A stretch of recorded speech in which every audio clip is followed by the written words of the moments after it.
আসসালামু আলাইকুম। তামান্নাস কিচেনে সবাইকে স্বাগত নতুন আরেকটি রেসিপি দেখার জন্য। আজ আপনাদের এমন একটি রেসিপি করে দেখাবো, এটি দেখতে যেমন সুন্দর, খেতেও ঠিক তেমনই মজার। আশা করি রেসিপিটি আপনাদেরও ভালো লাগবে। আজকে আমি তৈরি করে দেখাবো সুজির রসবড়া বা রসবড়ি পিঠা। যে নামে চিনুক না কেন, খেতে কিন্তু অসাধারণ। হাতের কাছে থাকা সাধারণ কিছু উপকরণ দিয়ে তৈরি করে ফেলুন মজাদার এই রেসিপিটি।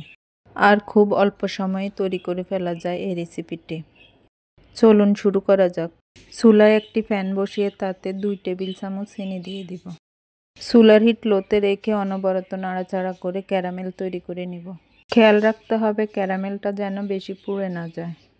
ক্যারামেলটা হয়ে গেলে এবার এর মধ্যে দিয়ে দিব লিকুইড তরল দুধ। দুধটা দেওয়ার পরে ক্যারামেলটা জমাট বেঁধে যাবে। দুধটা যখন গরম হয়ে যাবে তখন ক্যারামেলটা আস্তে আস্তে দুধের সাথে মিশে যাবে। আমি এখানে 3 কাপ তরল দুধ দিয়েছি। 2টো এলাচ আর 2 টুকরো দারচিনি দিয়ে দিয়েছি।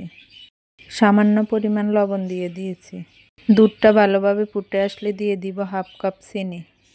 চিনিটা আপনাদের ইচ্ছে মতো কমিয়ে বা বাড়িয়ে দিতে পারেন। আমাদের শিরাটা রেডি হয়ে গিয়েছে। একটি বাটির মধ্যে বড় সাইজের একটা ডিম নিয়ে নিব। ডিমটা ভালোভাবে ফেটিয়ে নেব। আমি অল্প পরিমাণে বানাবো তাই একটা ডিম নিয়েছি। আপনারা বেশি পরিমাণে বানাতে চাইলে পরিমাণটা বাড়িয়ে নেবেন। ডিমটা ভালোভাবে ফেটানো হয়ে গেলে এবার এর মধ্যে দিয়ে দিব 1/4 কাপ চিনি। হ্যান্ড হুইক্সের সাহায্যে ভালোভাবে মেশাতে হবে যতক্ষণ না চিনিটা ভালোভাবে গলে যায়। চিনিটা ভালোভাবে গলে যখন ফেনা ফেনা হয়ে আসবে তখন এর মধ্যে দিয়ে দিতে হবে 1 কাপ সুজি।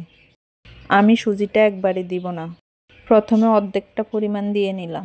আমার 1 কাপ সুজি পুরোটাই লেগেছে। আমি এখানে সামান্য পরিমাণ বেকিং পাউডার দিয়েছি। আমি এখানে 3-4টা এলাচ উপরের চামড়াটা ফেলে দিয়ে ভিতরের বিচিগুলোকে ভালোভাবে গুঁড়ো করে নিয়েছি। ভালোভাবে গুঁড়ো হয়ে গেলে ডোয়ের মধ্যে দিয়ে দিব। এতে করে ঘ্রাণটা অনেক সুন্দর আসবে। এবার ডোটাকে 10 মিনিটের জন্য রেস্টে রেখে দিব। 10 মিনিট পর এবার আমরা বড়াগুলোকে ভেজে নিব।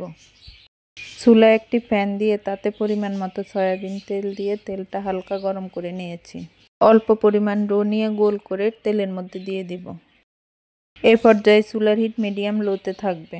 হাই হিটে বড়াগুলো ভাজতে যাবেন না, তাহলে উপর থেকে কালার চলে আসবে, ভিতরে কুক হবে না।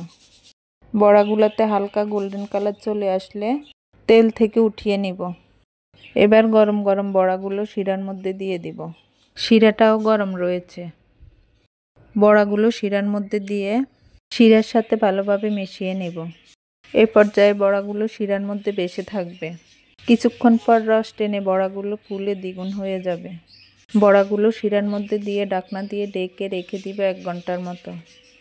বাস তৈরি হয়ে গেল মজাদার রসের টইটুম্বুর রসবড়া পিঠা বা রসবড়ি পিঠা। বাসায় একবার বানিয়ে খেয়ে দেখবেন। আজকে এ পর্যন্তই। সবাই ভালো থাকবেন, সুস্থ থাকবেন। দেখা হবে অন্য কোনো ভিডিওতে অন্য কোনো রেসিপি নিয়ে। আমার ভিডিওগুলো ভালো লাগলে লাইক, শেয়ার, কমেন্টস করবেন। আল্লাহ হাফেজ।